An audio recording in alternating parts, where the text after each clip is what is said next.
तीर्थ यहाँ पर पहुँच गए। यहाँ पर हमारे कोड़ी वाले महाराज जी, यहाँ पर हमारे नीलकंठ जी, यहाँ पर जितने तीर्थ हैं सब यहाँ पर पहुँच जाते हैं और गाने लगते हैं। क्या अकस्मात वहाँ पर एक चमत्कार हो गया। जब वहाँ पर हुआ ना तो अकस्मात वहाँ पर एक चमत्कार हो गया। जिस भक्ति महारानी के बच्चे ज्ञान वैराग्य जो बूढ़े हो चुके थे, जिनके लिए कथा चल रही थी, अकस्मात वो भक्ति महारानी वहां पर पहुंच गई और अपने ज्ञान वैराग्य बच्चों को लेकर के भक्ति सुधोतो तरुणो गृहीतो प्रेमे करूपा सहसा विलासी। भक्ति सुधोतो तरुणो गृहीतो प्रेमे करूपा सहसा विलासी। श्री कृष्ण गोविंद हरे मुरारी, हे नाथ नारायण वासुदेवा। श्री कृष्ण गोविंद हरे मुरारी, नाथ नारायण वासुदेवा। बोलो भक्ति महारानी की। जिस भक्ति महारानी के ज्ञान वैराग्य सांस लेने के लिए एक एक पल गिन रहे थे, जो बूढ़े हो चुके थे, आज यहीं पर कथा प्रारंभ हुई तो तुरंत भक्ति महारानी अपने बच्चे जो यौवन हो चुके हैं ज्ञान वैराग्य के साथ नाचने लग गई। भीड़ भयानक थी वहां पर। सारे संत एक दूसरे के कान में कहने लगे, महाराज ये भक्ति महारानी आई तो कहां से आई? तो तुरंत सौनकादिक ऋषि कहने लगे कि ऋषियों, ये कहीं से नहीं आई, ये भागवत के अर्थ से आई। और जैसे ही आई तो तुरंत सारे ऋषि प्रसन्न होकर के गाने लगे। क्या? निकुंज में विराजे घनश्याम राधे राधे। सारे श्याम राधे राधे। निकुंज में विराजे घनश्याम राधे राधे। कुंज में विराजे घनश्याम राधे राधे। घनश्याम राधे राधे, घनश्याम राधे राधे। घनश्याम राधे राधे में आप राधे में। कुंज में विराजे घनश्याम राधे राधे।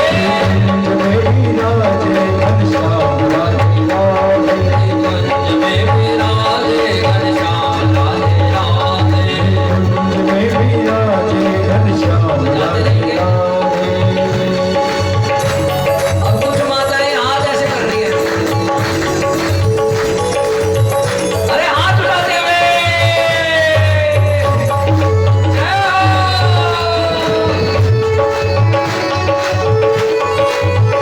यहीं से जाएंगे बाप। जय हो। निकुंज में विराजे घनश्याम राधे राधे। कुंज में विराजे घनश्याम राधे राधे। घनश्याम राधे राधे, घनश्याम राधे राधे। घनश्याम राधे राधे। घनश्याम राधे राधे। घनश्याम राधे राधे, घनश्याम राधे राधे। घनश्याम राधे राधे। घनश्याम राधे राधे। कुंज में विराजे घनश्याम राधे राधे। राधे, दोनों हाथ लगाते हुए। नहीं भी आ रही ना, तालियों की आवाज वहां तक जाए। घनश्याम राधे राधे। तेरे कुंज में विराजे घनश्याम राधे राधे। कुंज में विराजे घनश्याम राधे राधे। कुंज में विराजे घनश्याम राधे राधे। कुंज में विराजे घनश्याम राधे राधे। कुंज में विराजे घनश्याम राधे राधे। कुंज में विराजे बोलो बांके बिहारी। नारद जी कहने लगे, महाराज चमत्कार तो देख ही लिया। जो काम वेद नहीं कर पाया, जो काम पुराण नहीं कर पाया, वो काम भागवत कथा ने कर दिया। तो नारद जी कहने लगे, महाराज अब इसका और बताओ, इसका क्या क्या चमत्कार हो सकता है? जैसे घर में कोई मशीन लेके आ जाए ना, तो वो मशीन जिस काम के लिए लाई गई है वो तो करती है, बस साथ साथ में उसके साथ प्रैक्टिकल भी करते हैं। जैसे मिक्सी लाए ना घर में, मिक्सी, तो मिक्सी क्या है, किसी चीज को बारीक करने के लिए, पर लोग उसमें प्रैक्टिकल भी करते हैं, चलो साहब इसमें मसाला भी पीसा जाए, चलो इसमें ये भी पीसा जाए, उसमें वो भी पीसा जाए। ऐसे नारद जी कहने लगे, अरे महाराज इस भक्ति इस भागवत का चमत्कार तो देख ही लिया, भागवत के चमत्कार से भक्ति महारानी और ज्ञान बच्चा जागृत हो गए, और अब और बताओ इससे क्या क्या चमत्कार हो सकता है। तो तुरंत सनकादिक ऋषि कहने लगे, नारद जी चमत्कार की छोड़ो, ये मानव पाप कृतास्तु सर्वदा सदा दुराचार रताभिमार्गा क्रोधानि दग्धा कुटिलाश्च कामिना सप्ताहयज्ञेन खलो पुनान्ति ते। अरे नारद जी ये छोड़ो चमत्कार, जिसने जीवन भर पाप किया हो, जिसने चोरी करी हो, डकैती करी हो, दूसरे को लूटा हो, अब जिसने दूसरे को लूटा, दूसरे को दुखी किया, वो देवता तो बनेगा नहीं मरने के बाद, वो बनेगा क्या? प्रेत। और मरने के बाद जो वो प्रेत बन जाए, और प्रेत बनने के बाद भी वो एक बार भी भागवत कथा सुन ले तो उसका कल्याण हो जाता। नारद जी कहते विश्वास नहीं आ रहा महाराज, आप कोई कथा सुनाओ। तो तब नारद जी, तब सनकादिक ऋषि कथा सुनाने लगे। नारद जी ध्यान से सुनना, तुंगभद्रा नदी के तट पर एक बढ़िया नगर था, वहां पर एक आत्मदेव नाम के ब्राह्मण रहते थे। इतने विद्वान की द्वितीया एवं भास्करा, द्वितीय सूर्य के समान वह ज्ञानवान थे। तो जो ज्ञानवान होगा उसके पास धन की कोई कमी नहीं होगी, भगवान के आशीर्वाद से सब कुछ था। बेचारे ब्राह्मण देवता के पास उसकी एक धर्मपत्नी थी जिसका नाम था धुंधली देवी। कौन सी देवी माता? कैसी थी? तो लिखा हुआ है, लोक माता रता पूरा। सुबह उठती तो जब तक पड़ोसियों को दो चार गाली ना सुना देती उस बेचारी का अन्न नहीं पचता। लोक माता रता पूरा प्रायसो बहु जल्पिका। जल्पिका किसको कहते हैं? जो दूसरे को देख करके जेलस हो, जिसके अंदर जलन हो जाए, ईर्ष्या हो जाए, मेरे से बड़ी कैसे होगी, मेरे से महान कैसे होगी, इसके बच्चे कैसे बड़े हो गए, ये पैसे कैसे कमाने। तो उस माता को क्या कहते हैं? जल्पिका। प्रायसो बहु जल्पिका, पर अपने कार्य में कुशल थी। तो ऐसी देवी का नाम था धुंधली देवी। जो सुबह सुबह लड़ती दिखे आपको, जो दूसरों की काट करती हुई दिखे आपको, जिसका मुंह पटर पटर पटर चल रहा हो, तो उसका नाम होगा क्या? धुंधली देवी। कौन सी देवी माता? जोर से बोला करो। वो देख लेना, लड़ती हुई माताएं जो दिख जाए उसका नाम अंदर अंदर धुंधली रख दो। ये साहब ये तो धुंधली है। पर बेचारे ब्राह्मण देवता इतने शरीफ उस धुंधली देवी के साथ भी अपने समय व्यतीत कर रहे हैं, इतने शरीफ थे। ब्राह्मण देवता को कोई समस्या नहीं थी, पर ब्राह्मण देवता के जीवन में एक ही कमी थी। देखो, भगवान किसी को परिपूर्ण नहीं बनाता, भगवान ने आज तक किसी को परिपूर्ण नहीं बनाया। तो ऐसे ब्राह्मण के पास सब कुछ था, परंतु उसके पास ना पुत्र था ना पुत्री। बेचारे ब्राह्मण ने गोदान किया, अन्नदान किया, भूमि दान किया, पर ना पुत्रो ना पिबा पुत्री ततश्चिंता गुरो भृशा। बेचारा बिना पुत्र के बड़ा दुखी, किसी की गोद में पुत्र देखता तो रोने लग जाता, कहता हे भगवान मैंने ऐसा कौन सा पाप किया जो मुझे पुत्र नहीं मिला। एक दिन इतना दुखित हो गया कि मन ही मन सोचने लगा कि आज साहब मैं मर ही जाऊंगा। अरे इस जन्म में छोड़ो, शायद अगले जन्म में मुझे पुत्र मिल जाए, पर पुत्र देख करके ही मरूंगा। बहुत लोगों की चेष्टा होती है कि हमको तो पुत्र होना ही चाहिए। एक गांव में गए थे, यहाँ की बात नहीं है पर एक गांव की बता दूं। बेचारे के पास 7 बेटियां थी। कितनी बेटियां? फिर भी गुगा जी महाराज की सेवा करने में, फिर भी संतों की सेवा करने में लगा है। पूछा, मैंने कहा क्यों? कहा पंडित जी एक ही कामना है मेरे जीवन में, पुत्र हो जाए। और याद रखना, ना हमारी चलती है ना किसी की चलती है, केवल हम भगवान की चलती है या हमारे कर्म की चलती है। भगवान भी कहते हैं मेरे को नहीं, मतलब तुम्हारे कर्म ही ऐसे। तो कर्म के आगे ही सब सुख मिलता है, याद रख लेना। जो कर्म होगा ना, जैसे हमने कर्म किया होगा उसी के अनुसार हमको सुख आपने भी कोई अच्छा कर्म किया इसलिए आपको भागवत कथा मिल रही है।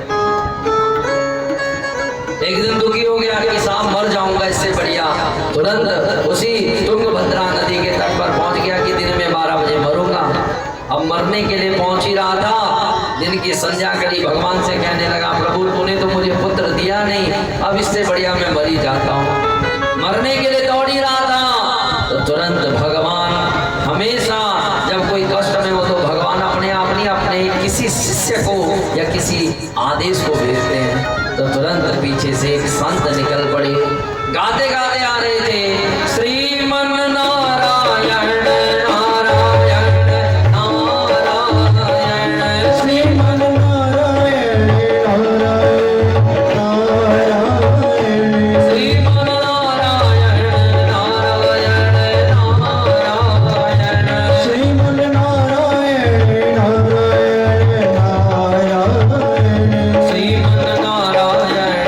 नारायण नारायण श्रीमन नारायण नारायण नारायण। संत ने कहा हे ब्राह्मण क्यों दुखी है, क्यों मरने के लिए जा रहा है? लंबे बड़े बड़े मोटे आंसू ब्राह्मण के बह रहे हैं। जैसे संत को देखा तो संत के ब्रह्म तेज की तरफ ब्राह्मण आकर्षित हो गया। संत भागता भागता संत के चरणों में, ब्राह्मण भागता भागता संत के चरणों में मस्तक रख गया। कहने लगा महाराज क्या करूं, अपने पितरों को जलांजलि देता हूं तो मेरे पितर गरम गरम आंसू बहा करके जलांजलि देते हैं। कहते हैं कि बेटा तेरे बाद देने वाला कोई रहा ही नहीं। हे संत भगवान मेरे घर में कोई ब्राह्मण जीवने के लिए नहीं आता। दुर्भाग्य देखो मेरा कि मेरे गांव घर में एक मैंने गैया मैया पाली पर उसकी कोई संतान नहीं है। महाराज कितने वृक्ष लगाए मैंने अपने घर में पर एक भी फल नहीं देता। इसका सब कारण है कि मेरे घर में ना पुत्र है ना पुत्री। संत को लगा कि देखो मूर्ख, कितना मूर्ख ब्राह्मण है, पुत्र पुत्री के लिए रो रहा है, जरा इसको समझाया तो जाए। संत कहने लगा ब्राह्मण पुत्र पुत्री के लिए रोता है, अरे जानवरों के 11-11 बच्चे होते हैं, वो कौन से सुखी हो जाते हैं? अरे जिनके हैं उनसे पूछो वो कितने दुखी हैं। राजा सगर के 60,000 बच्चे हुए, वो कितने दुखी हुए, 7 पीढ़ियां लगी तारने के लिए। इसलिए ब्राह्मण पुत्र पुत्री के चक्कर में मत पड़। और मैंने तेरी ललाट की रेखा, माथे की रेखा को देख लिया। और क्या देख लिया महाराज? कहा मैंने तेरे ललाट की रेखा को देख करके कह रहा हूं कि सप्त जन्मा विधिष्ठा पुत्रो ने वच पुत्रिता। तेरे 7 जन्म तक तो इस जन्म की छोड़, 7 जन्म तक तेरे पास ना पुत्र होगा ना पुत्री। इतना सुनते ही ब्राह्मण देवता तो बहुत दुखी हो गया। ब्राह्मण देवता कहने लगा हे संत तूने मेरे दुख को 7 गुना बढ़ा दिया। अरे मैं तो सोच रहा था मर करके दूसरे जन्म में मुझे पुत्र हो जाएगा, पर तूने तो मेरे दुख को 7 गुना बढ़ा दिया। अब संत भगवान या तो मुझे पुत्र दे, नहीं तो मैं अपना सिर पटक पटक के तेरे चरणों में प्राण त्याग दूंगा। तुझे ब्रह्म हत्या लगेगी, कहीं जीवित नहीं रह पाएगा। संत ने सोचा मजाक कर रहा है, पर इतने में ब्राह्मण ने बड़ी जोर का सिर पत्थर पर मारा और ब्राह्मण का सिरा पूरा सिर रक्त रंजित हो गया। संत घबरा गया, अरे ब्राह्मण देवता पागल है क्या? संत के ब्राह्मण कहने लगा नहीं दोगे तो मैं एक बार फिर मारूंगा, इतनी जोर से मारूंगा अब तो मेरे प्राण निकल जाएंगे। संत ने कहा रुक जा ब्राह्मण। तुरंत अपनी झोली में हाथ दिया और हाथ देते वहां से फल निकला और वो फल तुरंत ब्राह्मण के हाथ में दे दिया। संत ने कहा ब्राह्मण देवता संतान होनी तो भगवान के हाथ में है, ले ये फल पकड़ अपनी धर्म पत्नी को खवा दे, तेरे पास संतान हो जाएगी। ब्राह्मण देवता नाचने लगा, वाह संत बड़े दयालु होते हैं, कृपालु होते हैं। अरे महाराज कुछ नियम कानून का बस सोच नियम से रहते रहना, ईमानदारी से रहते ना, संतान होगी पक्का। इतना सुनते ही ब्राह्मण घर में आया। धर्म पत्नी थी धुंधली देवी। धुंधली का दूसरा अर्थ क्या होता है? धुंधली का दूसरा अर्थ होता है जो बात बात पर वहम करे। क्या करे? बहुत माताएं वहमी होती हैं। हाय पंडित जी रात को सपने में सांप दिखा, कहीं क्या होगा हमारे साथ? पंडित जी आंख बहुत भड़क रही है, क्या होगा? पंडित जी आज बिल्ली ने रास्ता काट दिया। पंडित जी आज पड़ोसन बहुत घूर घूर के देख रही थी, कोई टोना तो नहीं करते। पंडित जी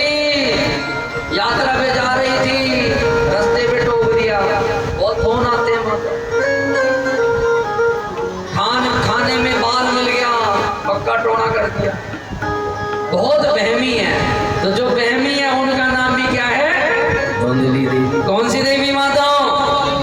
देखो आपको नामकरण के बारे में भी बता दिया। अब ऐसा ना हो कि गांव में तुम चिढ़ाने लग जाओ एक दूसरे का, आओ धुंधली देवी। एक गांव में हुआ था तो बेचारी एक का नाम धुंधली रख दिया, उसको लास्ट में गांव छोड़ना पड़ा। लास्ट में वो गांव छोड़ करके बाहर निकल गई, हिसाब इन्होंने तो धुंधली, और धुंधली नाम ऐसा प्रसिद्ध हुआ 7 गांव में उसका नाम ही धुंधली पड़ गया। वो तो बोलो धुंधली देवी की जय। धुंधली देवी कहती है मैं तो नहीं खाऊंगी ऐसे। क्या पता नहीं पंडित जी, पता नहीं किसी सियाने के पास गए हो, मेरे पति कोई टोने टपका करवा रहे हो मेरे ऊपर, मैं तो नहीं खाऊंगी। फल लेकर के बैठी हुई, इतने में पड़ोसन आ गई। पड़ोसन कहने लगी अरे बहन क्या सोच रही है? तो तुरंत कहने लगी धुंधली कह रही बहन क्या बताएं, पति को किसी संत ने फल दिया है, अब मन कर रहा है कि खाऊं, एक मन कह रहा है ना खाऊं। तो पड़ोसन ने कहा अरे बहन तो पागल है, संत ने फल दिया है, खा ले इसको। तो तुरंत धुंधली देवी कहती है धुंधला है दिमाग, बहमी है।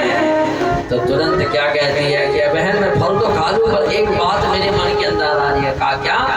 फल भक्षेण गर्भस्यात् गर्भे नूतन प्रेतिता स्वल्प भक्षं ततो शक्ति गृह कार्यं कथं भवेत्। कहा बहन मैं फल तो खा लूं, पर मैंने सुना है कि फल खा लेने के बाद संतान मेरे गर्भ में यदि संतान ठहरेगी तो मेरा पेट बड़ा हो जाएगा। हाँ बहन पेट तो बड़ा होगा। कहा बहन जो मैं सुबह सुबह एक पंगत में 10-10 परोठे पेल देती हूँ, जब पेट बड़ा हो जाएगा तो मेरा खाना नहीं कम हो जाएगा। हाँ बहन खाना तो कम होगा, खाना तो कम खाना पड़ेगा। बहन जो खाना कम खाया, पहले तो मैं अकेले ही पूरे घर का काम करती थी, अब यदि मेरा खाना कम हो गया तो मैं काम करने की शक्ति कम हो जाएगी, फिर मेरा क्या होगा? तो पड़ोसन ने कहा अरे पगली तेरा दिमाग खराब है, अपनी ननद को बुला ले, ऐसे भी तो बधाई देनी है, उसको बुला ले। धुंधली कहती है ननद का नाम मत ले लियो, 4 दिन में मेरा घर साफ कर देगी तो ननद की मां मैं उसको आने नहीं देती, ननद का नाम मत ले। पड़ोसन ने कहा अरे बहन तो पागल है, फल खा ले। अरे खा ले फल खा ले। कहा बहन एक बात और बता, मेरे मन में एक शंका और है। कहा क्या? देवत घाटी ब्रजे ग्रामे बलाये गर्भणी कथम। कहा बहन जिसका पेट बड़ा हो जाता है तो वो ज्यादा तेज भाग नहीं सकती। देखो ये मैं नहीं बोल रहा, ये कौन बोल रही है? कौन बोल रही है? धुंधली देवी, जिसको बहाने बनाने का शौक है, जो कथा में अच्छा उसका नाम भी धुंधली रख देते हैं, जो कथा में आने के लिए बहाने बना रही है। चलो साहब कल चलेंगे, आज चलेंगे, आज बारिश आ गई चलो। उसने कहा खा ले। तो वो कहती है बहन एक बात बता, मेरा पेट बड़ा हो गया तो मैं भाग नहीं पाऊंगी। तो पड़ोसन ने कहा तूने कौन से मैराथन में भाग लेना है, ओलंपिक में? तूने कहाँ भागना है, घर में बैठी रही हो। अरे बहन मैं घर में तो बैठी रहूं, अकस्मात बारिश आए और बारिश में भूकंप आ जाए। अरे भूकंप आ गई तो सारे जैसे भूकंप आएगा तो छत टूटेगी, तो जब छत टूटेगी तो सारे घर वाले तो भाग पड़ेंगे, और मैं बेचारी अंदर दबी रह जाऊंगी, इसलिए नहीं भाग पाऊंगी, मेरे पेट में बच्चा है। अरे बाढ़ में जाए बच्चा, जान बची तो लाखों पाए, लौट के बुद्धू घर को आए। अरे बच्चा बच्चा किसको चाहे, मेरी जान बचनी चाहे। इसलिए बहन इस बच्चे से बढ़िया तो मैं बिना बच्चे वाली ही सही हूँ। बोलो राधे राधे राधे। देखो ये बातें क्यों कर रही है? क्योंकि उसकी किस्मत में क्या नहीं है?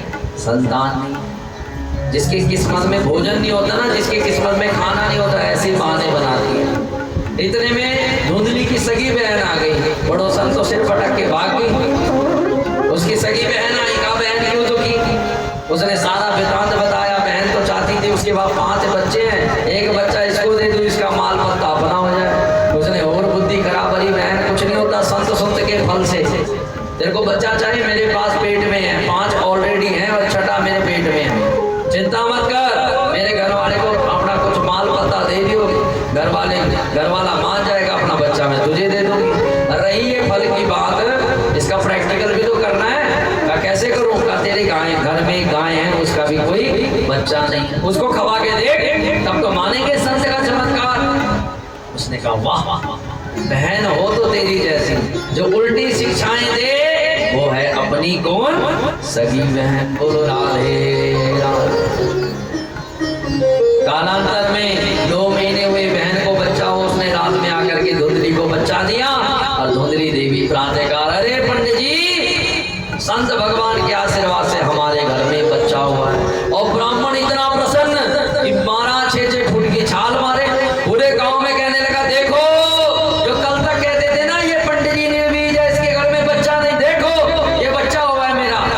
बड़ा महोत्सव किया, बहुत बड़ा महोत्सव। महाराज 3 महीने व्यतीत हो गए, बड़ा महोत्सव चल रहा था, अकस्मात एक चमत्कार हो गया।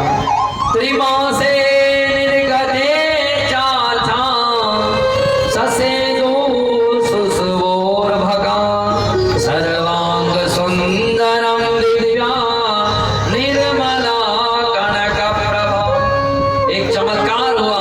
चमत्कार हुआ क्या?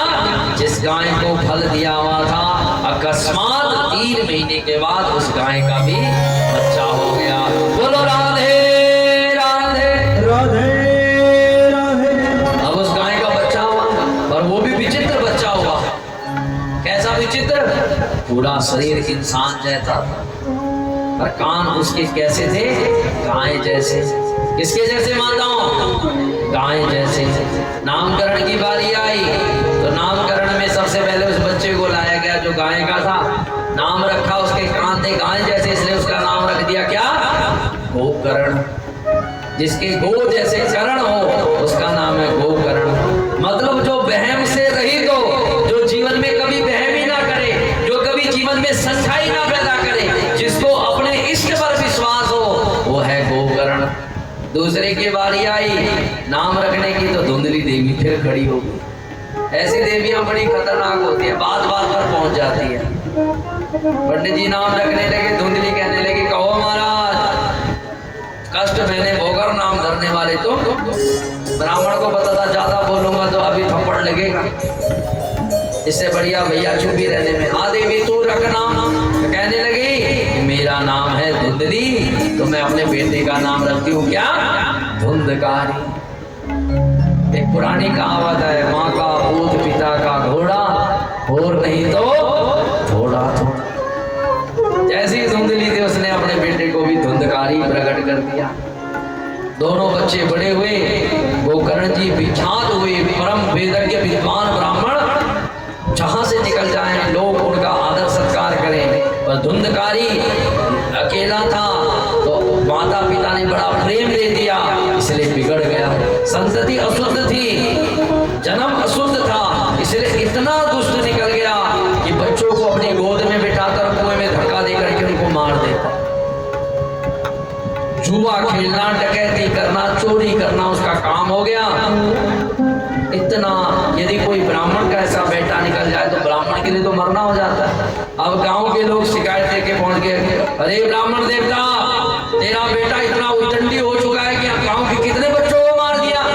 यदि ऐसा चलता रहा तुझे गांव से भगा देंगे। जिस ब्राह्मण ने अपना जीवन सम्मान के लिए निकाला, और आज वही ब्राह्मण अपने बच्चे के सम्मान असम्मान के कारण दुखी, तो सोचने लगा, जब बार बार शिकायत आने लगी तो आज ब्राह्मण देवता ने सोच लिया कि इससे बढ़िया मैं मरी जाता ठीक था। जब कुपुत्र पैदा होता है ना माताओं घर में, तो माता पिता को लगता है कि इससे बढ़िया मैं मरी जाऊं। देखो असलियत में आपका खजाना क्या है? जितनी इधर बैठी और इधर बैठी, आपका खजाना क्या है? आपके बाल बच्चे। यदि आपका बेटा सुपुत्र बन गया तो ये समझ लो आपकी एफडी भी वही है, आपका एमबीबीएस भी वही, और आपका कमाना भी वही। पर यदि पुत्र को पुत्र हो गया तो आपने चाहे कोठी महल बंगले खड़े किए हुए हैं, पर सब असफल हो जाता है, सब असफल। चाणक्य कहते हैं प्रदोषे दीपिके चंद्रा। जब सायंकाल होता है ना, तो सायंकाल का दीपक चंद्रमा है। प्रभाते दीपिका रवि, प्रातः काल का दीपक सूर्य है। त्रिलोके दीपिका धर्म। जब यहाँ से मर करके हम त्रिलोक में जाते हैं तो वहां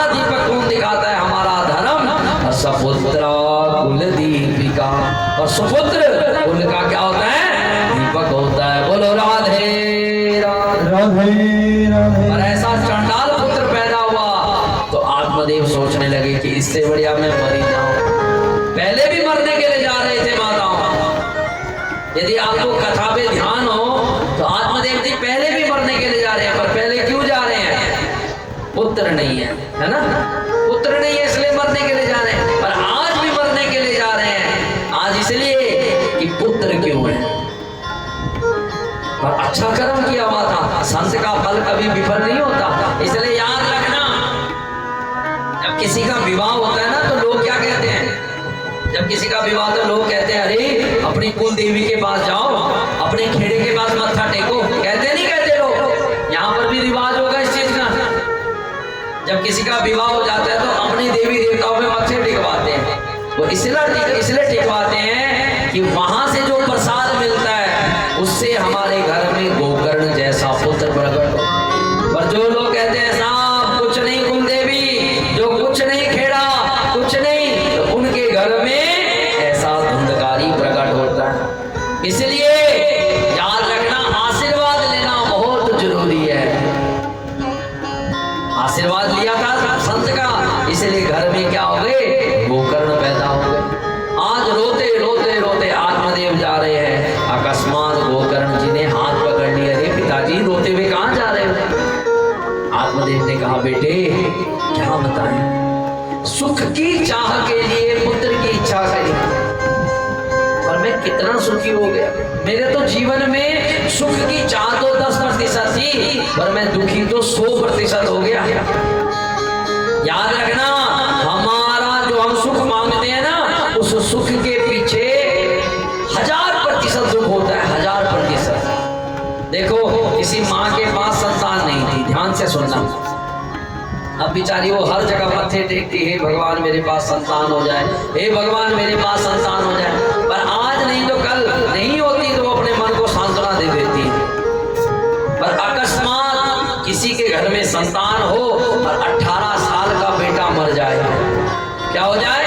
18 साल का बेटा मृत्यु को प्राप्त हो, तो याद रखना उस माँ के लिए वो सुख क्या 1000 लाख गुना दुख हो जाएगा, लाख गुना। इससे बढ़िया नहीं होता। वो माँ कहती है कि हे भगवान इससे बढ़िया मेरे घर में ये पुत्र नहीं होता तो वो बढ़िया था।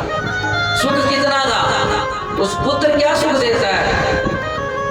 कोई सुख नहीं देता। पर उसका एक ही सुख होता है कि वो माँ को जब मुस्कुराता हुआ देखता है तो माँ का हृदय प्रसन्न हो जाता है, वाह ये मेरा बेटा है। यही तो चाहती है माँ। पर वही जब उसकी मृत सैया वो माँ देखती है उसका दुख 1000 गुना होता है। तो ऐसे ही गोकर्ण जी कहते हैं पिताजी संसार में कोई सुखी नहीं है, न चेन्द्र सुखान किंचित न सुखा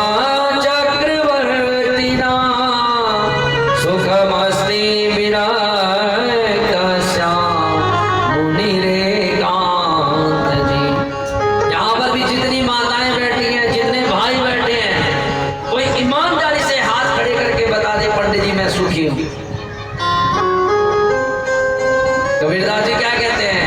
कोई तन दुखी तो कोई मन दुखी। ध्यान से सुनना माताओं, ये सुनना नहीं, इसको मजाक में मत लेना। ये हमारे को आनंद देने की औषधि है। कोई तन दुखी तो कोई मन दुखी, कोई धन बिन रहत उदास, और थोड़े थोड़े सब दुखी, सुखी राम के दास। सुखी कौन है यहाँ पर? कोई तन दुखी। किसी के पास धन है पर उसके पास तन नहीं है, पैसा बहुत है पर उसको शुगर भी है, उसको कैंसर भी है, उसको ब्लड प्रेशर भी है, उसको अल्सर भी है, उसको ये भी है। वो बेचारा कुछ खा नहीं सकता।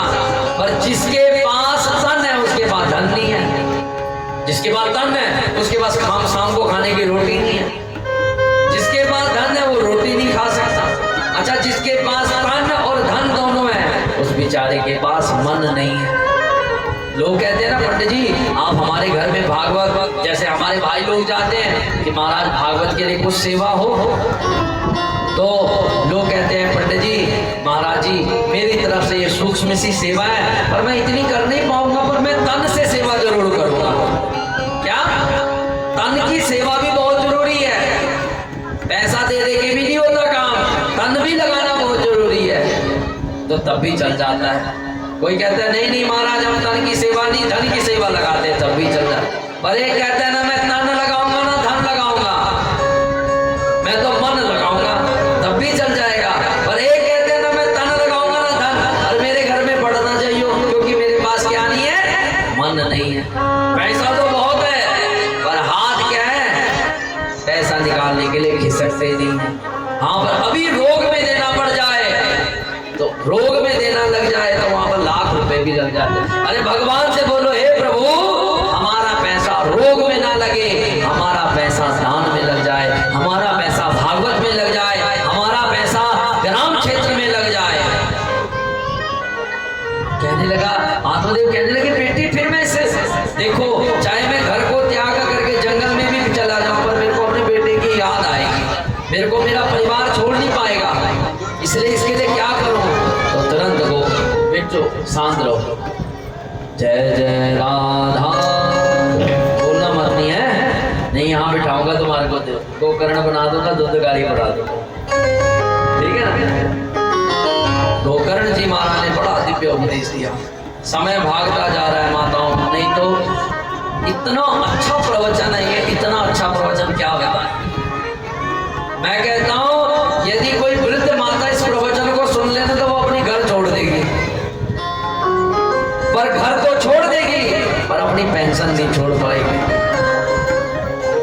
घर तो छोड़ देगी पर दो चीजें वृद्ध माताएं नहीं छोड़ सकती, पूछो क्या? क्या? एक तो पेंशन और दूसरी क्या? पोता। ये ममताएं नहीं छोड़ सकती। बड़ा दिव्य उपदेश, बहुत दिव्य उपदेश। देहि मांसि रुधिरे विमतिं तजत्वा जाया सुजाति सुता ममतां विमुञ्चा। अरे पिताजी ये हाड़ मांस के दुर्गंध युक्त शरीर में क्यों ममता बनाए बैठे हो? ना ये अपना कभी हुआ ना कभी हो सकता है। जब अपना शरीर नहीं हुआ तो इसके संबंध कैसे अपने बड़ा। इन माताओं जरा इनको महाराज जी, इन महाराज जी को पीछे ले जाओ। श्री कृष्ण गोविंद हरे मुरारी नाथ नारायण वासुदेव।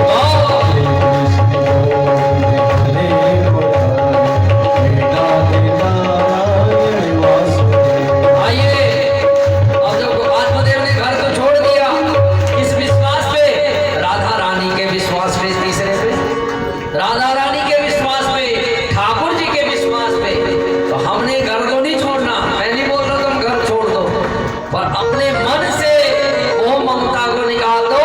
और गाना चाहिए आपको क्या? वो कर दो बेड़ा पार। गाऊंगा तब जब तालियां बजेगी। तुझी को राधे।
राधे बारंबार राधे अलबेली सरकार यही है विनती बारंबार राधे दोनों हाथ राधे में बंदो बेड़ा का राधे अलबेली सरकार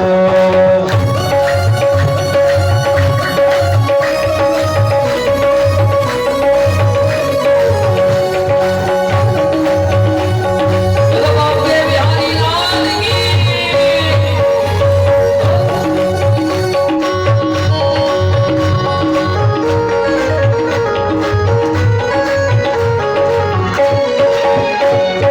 तेरी कृपा से राधा रानी बनते हैं सबका तेरी कृपा से राधा रानी बनती है सबका तेरी कृपा से राधा रानी बनते हैं सबका तेरी कृपा से राधा रानी बनती है सबका ओ छोड़ के सारी दुनियादारी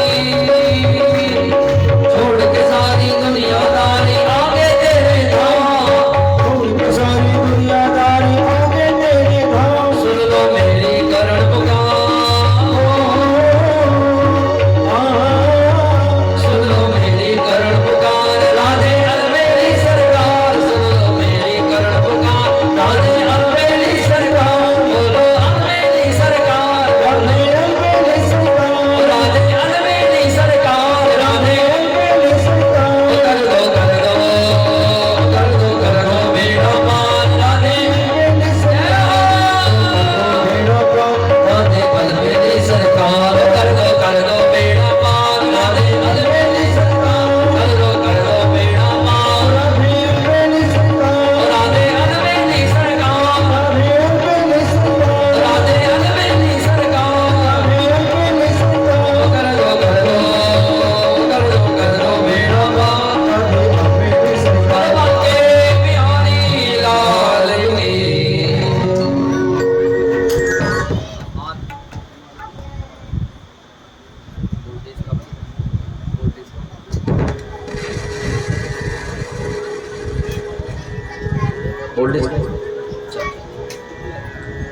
अब आत्मदेव जी तो समझदार निकल गए आत्मदेव जी ने तो घर का त्याग कर दिया वो घर में रह गए केवल धुंधली धुंधकारी माँ बेचारी धुंधकारी से इतनी डरी हुई बेचारी ने कुएं में जला जाकर के छलांग मार दी और गोकर्ण जी यात्रा पर निकल गए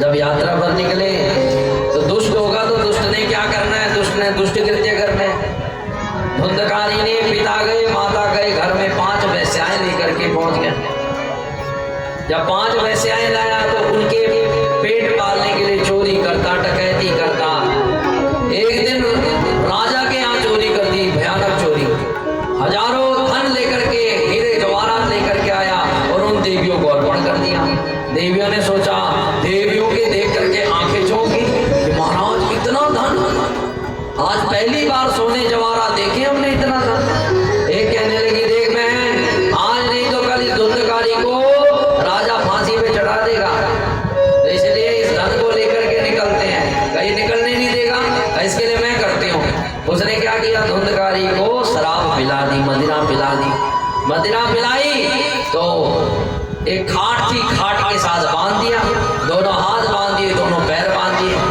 कहा बहन एक काम करो इसको ठिकाने लगा दो कहा कैसे तो दूसरी बेचारी एक रस्सी लेके आई उसके गले में फंदा फंसाया और जोर से खींचने लगी खींचते खींचते धुंधकारी चिल्लाने लगा जैसे ही चिल्लाने लगा तो चिल्लाने की आवाज अब ज्यादा आने लगी तीसरी ने क्या किया सामने एक चूल्हा जल रहा था गरम गरम अंगारे थे तो तुरंत उसने थाली में अंगारे भरे तब कांगार समूहाष्टा तन्मुचे ही विचक्षिपु गरम गरम अंगारे उस धुंधकारी के मुंह में डाल दिए अब किसी के मुंह में अंगारे डले हों तो वो तड़प तड़प के मरेगा बेचारा तड़प तड़प करके मृत्यु को प्राप्त हो उन बैच वैश्याओं ने पापी बच्चों सांस बजाओ सांस दो उन 5 पापी वैश्याओं ने उसके सारे अंग काट करके उसी घर में दफना दिया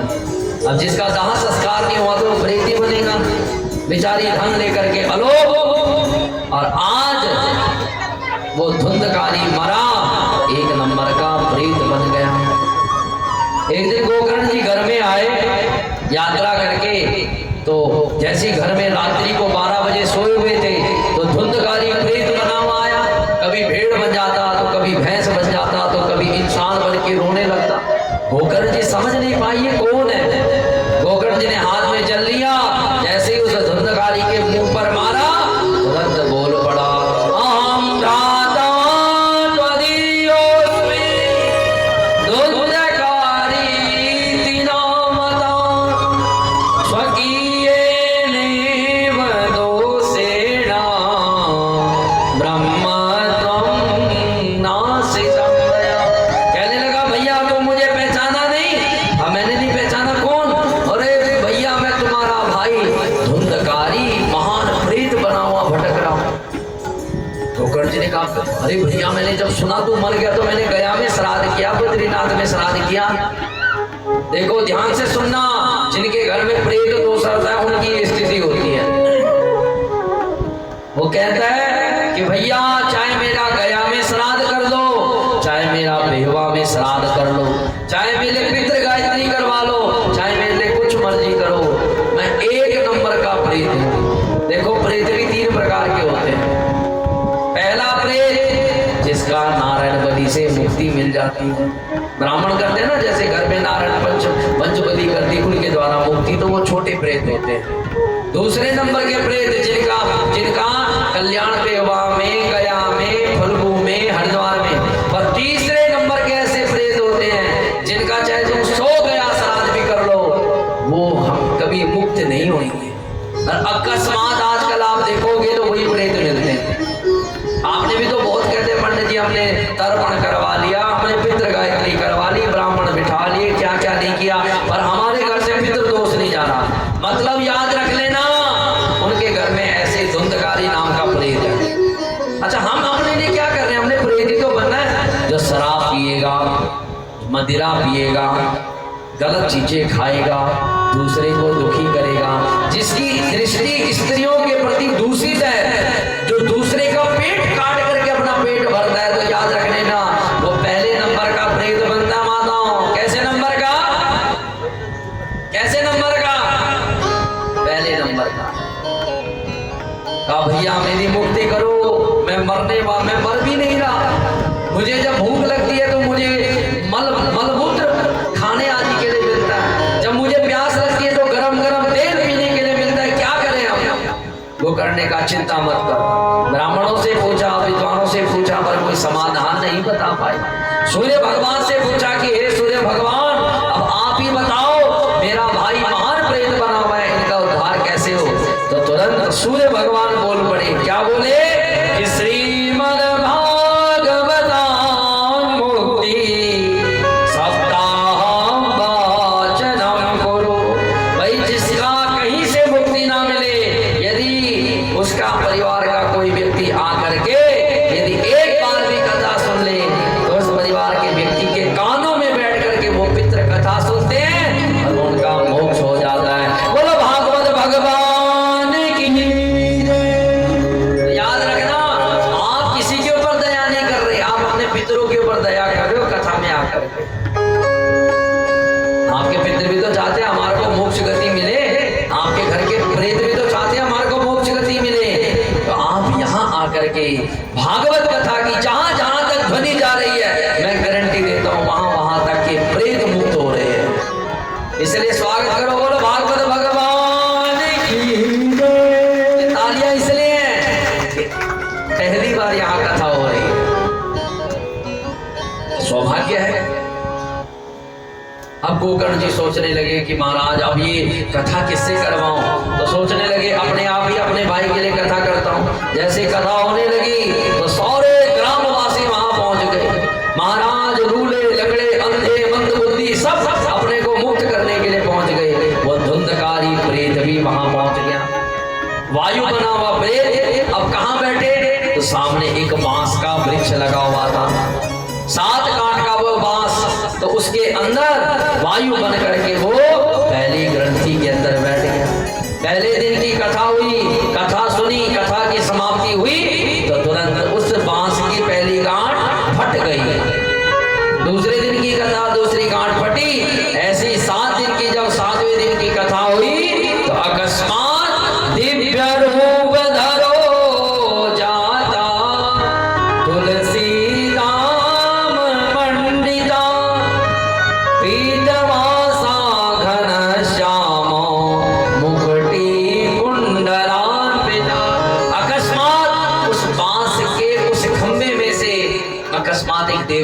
प्रकट हो गया। गोकर्ण जी ने पूछा कौन हो भाई तुम? तो कहने लगा भैया तुमने मुझे पहचाना नहीं, मैं तुम्हारा भाई धुंधकारी हूँ। बोलो भागवत भगवान की।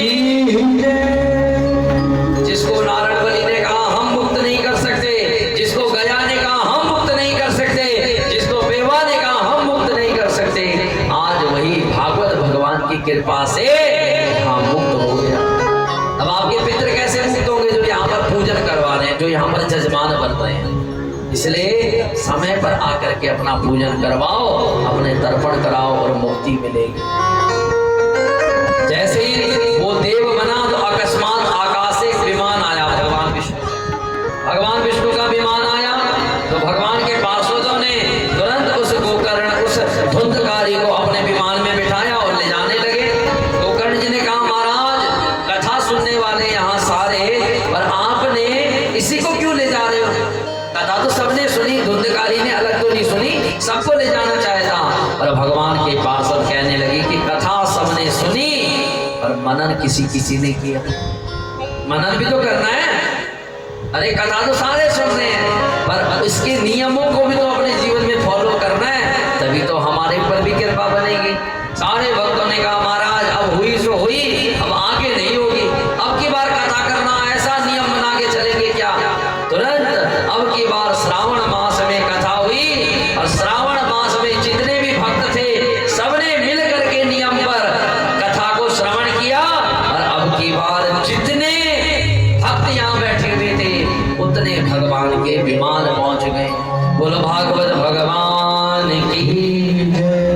सबसे पहला नियम कथा का, यदि 5 बजे कथा हो रही है तो सारी माँ चाहे 5 बजे पहुंच जाए, आधी अधूरी कथा ना सुना करो। दूसरा नियम बना सकते हो आप कि 7 दिन तक हमारे घर में प्याज लहसुन ना चले। क्या ना चले माताओं? बहुत कहते हैं पंडित जी मारे जाएंगे, हालत खराब हो जाएगी। मैं तो छोड़ दूंगी, घर वाला नहीं छोड़ने का। घर वाला तो प्याज भी कच्चा भी खा जाता है पंडित जी, पक्के की बात तो दूर की। मेरे एक उपाय बताता हूँ माता, जिसका घर वाला कहता है, जिसके परिवार वाले कहते हैं हम प्याज लहसुन नहीं छोड़ सकते, तो आपने बिना बताए प्याज लहसुन की सब्जी बनाना और उनको खवा के जाना। तड़का बढ़िया होना चाहिए।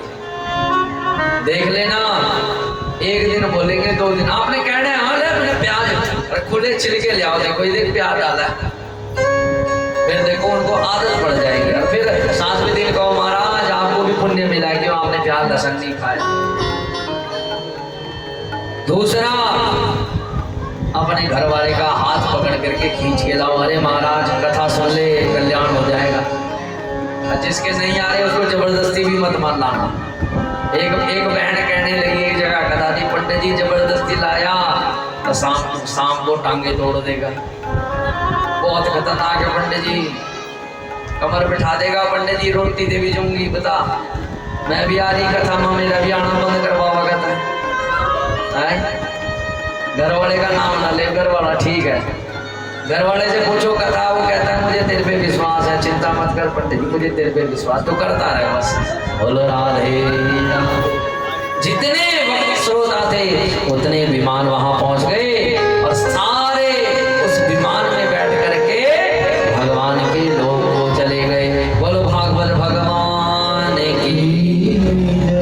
तो माताओं, इस कथा का एक ही उद्देश्य है, इस कथा से एक ही सीख मिलती है कि यदि अपने देखो देवता रुष्ट हो जाए तो उनका समाधान है, और जिसके पितृ रुष्ट हो जाए ना उनका कोई समाधान नहीं है। इसलिए ज्यादा समय न लगाते हुए भगवान को कहते हैं, नियम बताया गया कि अंतिम कथा के समाप्ति में भजन कीर्तन के साथ विदाई करनी चाहिए। तो आइए भगवान के नाम के साथ तीसरे पे, भगवान के नाम